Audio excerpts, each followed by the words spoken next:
김영민 매니저는 로보틱스로 가고 정태현 팀장은 SK케미칼로 가시네요. 자, T로보틱스 좀 전에 네. 잠깐 얘기는 해주신 것 같긴 한데 네, 호응을 좀 맞췄어요. 그래서 네. 오늘 라임을 일반적인 맞추듯이. 네, 주제를 딱 제가 보고 언뜻 딱 떠오른 종목이 이제 T로보틱스고. 네, 물론 위치가 또 괜찮아요. 맞습니다. 최근에 또 주가가 또 좀 움직이기도 했었고요.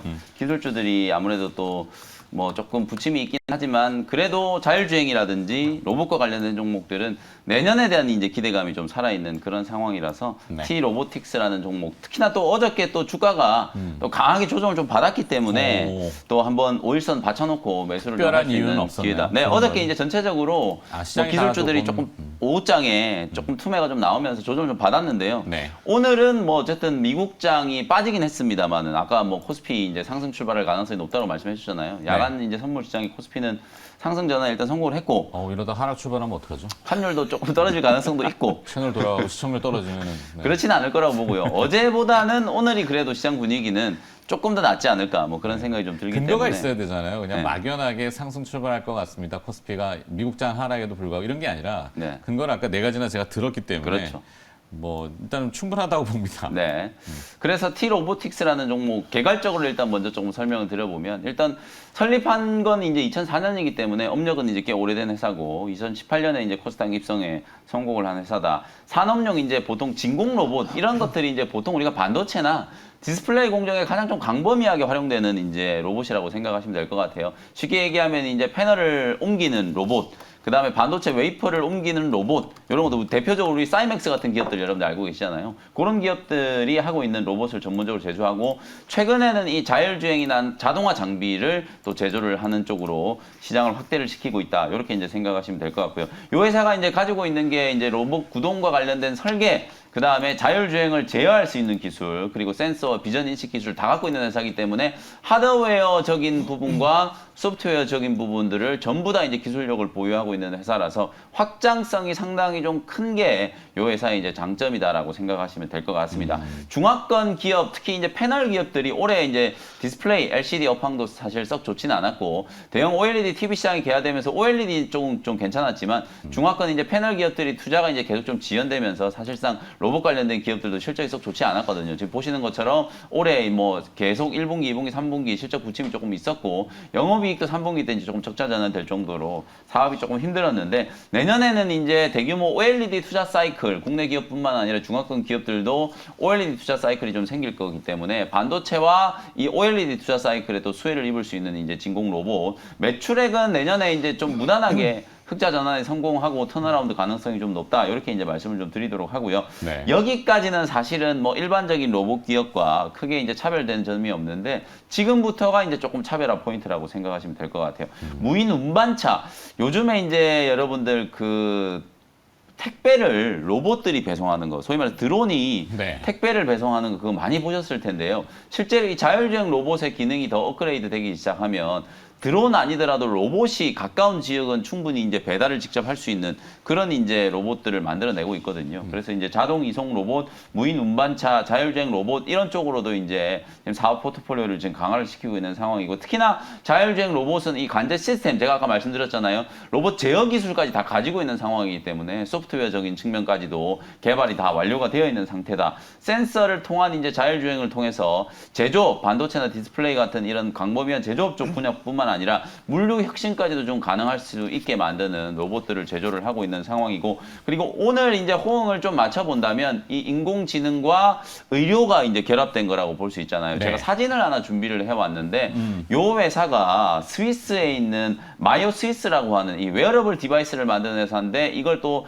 인체 공학적으로 지금 보시는 것처럼 슈트 로봇을 전문적으로 이제 개발하는 기업이거든요. 네. 우리가 이제 물리 치료를 받으러 가면 물리치료사 분께서 운동 치료 해주시고 직접 도수 치료 같은 거 해주시잖아요. 그걸 이제 이 로봇이 웨어러블 디바이스 로봇이 대신하는 거예요. 슈트 네. 로봇을 입고 물리 치료를 하고 특히나 이 물리 치료가 더 발전이 됐을 경우에는 이게 바로 디지털 치료제가 될 수 있다. 정말 많은 환자들의 이제 데이터를 쌓아 놓으면서 네. 예를 들어서 무릎 관절에 이상이 있는 사람들한테는 이 슈트 로봇의 어떤 기능을 활용해야 된다. 이미 군사용으로는 많이 활용되고 그렇죠. 있어요. 그런 것들을 이제 빅데이터화 시키고 있는 상황이기 때문에 재활 VR 로봇 시장에 이미 진출을 좀 해 있는 상태거든요. 이 마이오 스위스라고 하는 기업의 국내 독점 판매권을 이제 가지고 있고 실제로 지금 제품 판매가 진행이 되고 있는 상황이라고 보시면 되겠습니다. 이런 상황까지도 사업까지도 지금 손을 대고 있고 또 VR 컨텐츠 요즘에 AR, VR 각광을 좀 많이 받고 있잖아요. VR 컨텐츠도 같이 개발을 하면서 이 인공지능 가지고 있는 인공지능 기술과 각종 이제 컨텐츠를 또 결합하는 사업까지도 추진을 하고 있다. 이렇게 이제 생각을 하시면 되겠습니다.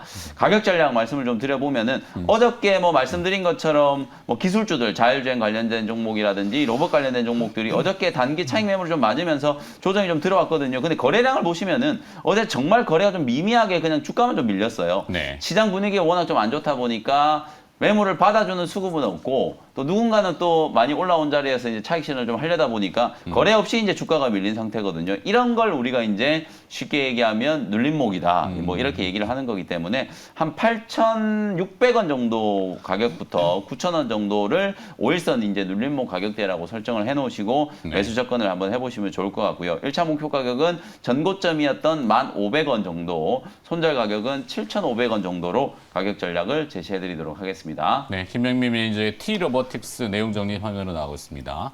가격 전략도 참고해 보시면 될 것 같고요. 일단 거래 없이 주가가 떨어졌다. 이 부분에 포인트를 주시고 그것을 이제 우리가 시장 용어로 많이 얘기하는 눌림목, 눌려졌다. 네. 네, 스프링처럼 눌려졌으면 이제 튀어오를 수도 있다. 네. 네, 잘 들었습니다. 김명민 매니저는 시간 관계에서 먼저 보내드릴게요. 네. 오늘 이벤트는 네, 오늘도 오후 4시에 무료 공개 방송 진행해드리도록 할 테니까요. 장 끝나고 또 온라인 방송에서 다시 뵙겠습니다. 네, 김명민 매니저 수고하셨습니다. 네, 감사합니다. 자, 정태근 팀장의 SK케미칼도 들어봐야 네. 되는데. 뭐 일단은 이제 또 헤지펀드가 또 좀 시끄럽게 하고 있습니다. 네. 메트리카 네. 왜요? 목이 메일 정도로. 아 메트리카 파트너스라고 이제 SK케미칼을 또 공격을 좀 하고 있는데 지분이 있는 네네. 네, SK 바이오사이언스 팔아라 그거. 네, 주주사원 네. 보내가지고 네네. 주주가치 제고하라는 얘기잖아요. 그렇죠. 그죠? 근데 아마 이 문제가 아마 앞으로 물적 분할하는 회사들 그리고 가깝게는 그 포스코도 이 문제가 발생이 될 수가 있거든요. 그래서 아마 이 이슈에 한번 관심을 기업들은 좀 관심을 좀 가져야 되지 않을까라는 좀 생각을 어제 좀 해봤고요. 한전 전기요금 동결하는 거 보면서 네. 뭐 공론화 시켜도 네. 사실 뭐 이게 그냥 허공에다가 외치는 소리밖에. 저는 한전 주주는 아니에요. 근데 제가 만약에 한전 주주라면은 네. 뭐 주주권이 침해잖아요. 정부가 나서가지고 네, 나의 이익을 침해하니까 네. 나의 행복을 침해했단 말이에요. 그러면은 물론 명분상 공공의 그 물가 뭐 이런 걸 명분으로 해서 하지만 그러면 상폐해야죠, 상폐. 기업이 국가가 다 사들여가지고 그거는 한전을 상폐시켜야 되는 게 맞다고 보는데 그냥 시장에다가 놔두고선 그러니까 이런 얘기를 왜 하냐면은 대주주의 우리가 이제 지난주에도 SK 스퀘어를 한번 네. 얘기했었고 분할에 대한 이슈 누구를 위한 건지도 모호하고 장기 투자가 맞지 않는 코스피다. 제발 좀 네. 정착을 내년에는 좀 했으면 좋겠지만 아직까지도 장기 투자가 안 되고 그냥 단기 매매, 테마 뭐 이런 네. 게 살아남는 게 우리한테는 그냥 명분이니까. 뭐지 한전은 개인적으로 제가 주주거든요. 그래요? 자기 투자. 주주인데, 어. 주주인데 그 한전은 이렇게 말씀드리겠습니다. 그냥 원자력을 포함한 공공에너지는 네. 정치 에너지일 수밖에 없습니다. 그냥 그렇게만 말씀을 좀 드릴게요. 복잡한 얘기니까. 예. 자, 일단 SK케미칼은 네. 그래서 오늘 왜 보시는 거예요? 네, SK케미칼 같은 경우 지금 어쨌든 메트리카 파트너스가 주식 매각하고 나니 배당을 하든지 아니면 자사주 소각을 하든지 이런 요구를 했는데 이럴 수밖에 없는 게 뭐 결론적으로 돈이 됩니다. 돈이 네. 되는데 지금 SK 바이오사이언스의 주식 수가 7,650만 주거든요. 그런데 거기서 18%니까 18%가 1,400만 주 가량이라고 보시면 될 것 같아요. 그래서 1,400만 주 가량을 현재 가지고 있는 상황 속에서 지금 SK 바이오사이언스의 주가를 반영을 하게 되면은 이게 한 3조 8천억 가량이 됩니다. 그러면 이 3조 8천억 가량이 되는 상황에서 만약에 이 메트리카 파트너스가 지분을 4%만 가지고 있다라고 치더라도 이게 1,500억 가량의 수익이 됩니다. 그런데 중요한 건 이 메트리카 파트너스가 어느 주가대에서 매수를 했는지 모르겠지만 만약에 20만 원대라고 하더라도 그러면 6천억 정도거든요. 그러면 6천억 정도에서 6천억을 투자해서 1,500억 정도 수익이 난다. 이게 만만치 않은 수익이거든요. 네. 그리고 뭐 15만 원대에서 만약에 매수했다. 그러면 4,590억 원을 투자했는데 1,500억 정도 수익이기 때문에 이것도 너무나 상당합니다. 그래서 어쨌든 결론적으로 1,500억 정도 수익이 발생될 수 있을 만한 이슈이기 때문에 아마 메트리카 파트너스가 상당히 SK그룹을 많이 좀 괴롭히지 않을까라는 좀 생각을 좀 해봤고요. 그러다 보니까 이게 단기적으로 끝이 나지 않을 것 같고 이 이슈가 어차피 지난 9월 달도 있었는데 그때 무상증자로 해서 일단락이 됐다라고 생각을 하셨겠지만 아직 끝나지 않은 전쟁이 지속이 되고 있다. 이렇게 좀 보시면 될 것 같고요. 그리고 무상증자 같은 경우는 뭐 예측하신 분들은 아마 아시겠지만 이걸 SK그룹에서 우호 지분을 확보하기 위한 어떤 수단인 것뿐이지 이게 제가 주주가치 제고라고 생각은 솔직히 들지는 않습니다. 제 입장에서는 네. 들지 않은 상황이기 때문에 아마 조금 많이 시끄러워질 것 같아요. 그래서 아마 메트리카 파트너스가 이 소액주주 대상으로 얼마만큼 지분을 많이 확보할지에 대한 부분은 좀 관건이긴 하지만 어쨌든 뭐 상당히 시끄러질 수밖에 없다라는 부분들을 좀 봐야 될 것 같고요. 그리고 이 메트리카 파트너스가 지금 얘기하고 있는 부분들이 얘기하고 있는 부분에서 주목을 해야 될 부분이 뭐냐면 SK 바이오사이언스의 IPO가 일어나지 않았다면 SK 케미칼의 주가는 이미 이제 14만 9천 원이 아니라 93만 원이 됐을 것이다. 그래서 SK 케미칼 주주들은 최대 13조 9천억 원의 이익을 놓쳤다.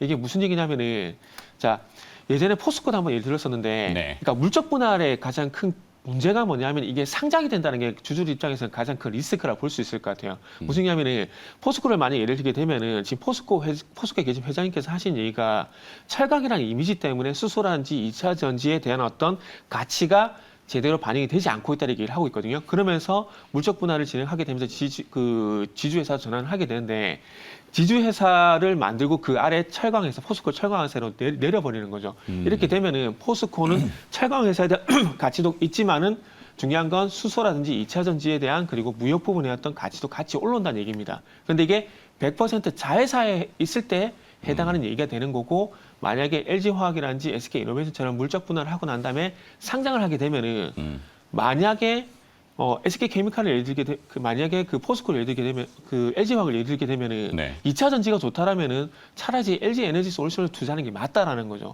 거기에 대해서 LG화학에 대해서는 LG 에너지 솔루션을 가지고 있는 2차 전지에 대한 어떤 가치를 가져지 못하는 그런 맹점이 발생이 된다라는 거죠. 지금 요즘 논란이 많이 되고 있는. 네네. 많이 돼 있거든요. 그래서 앞으로 포스코 같은 경우도 지금 포스코 내부적으로는 약속을 한 걸로 알고 있거든요. 어떤 약속을 했냐면은 지주사로 전환을 하고 난 다음에 수소자회사, 2차전지 자회사를 100% 지분을 가져가게 되면서 상장하지 않겠다라고 얘기를 했거든요. 네. 그래서 아마 SK케미칼 방금 짚어드린 내용이 그런 쪽과 연관이 있다는 좀 보게 되면은 앞으로 포스코도 이런 공격을 받을 수 있다라는 점 참고해 보시고 어쨌든 이 메트리카 파트너스 이슈를 인해 가지고 주가 좀 더 상승할 가능성 여기 좀 포커스를 맞춰봤고요. 네.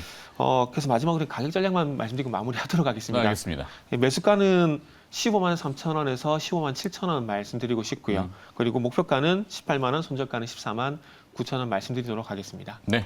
SK케미칼 일종의 주주행동주의 개념으로 네네. 정리를 해주셨고 내용은 좀 나오고 있으니까 참고해 보시고요. 가격 전략도 정태근 팀장이 친절하게 얘기를 해주셨습니다. 알파프로 투자전략 정태근 팀장이 또 오늘 함께해 주셔서 고맙습니다. 네, 감사합니다.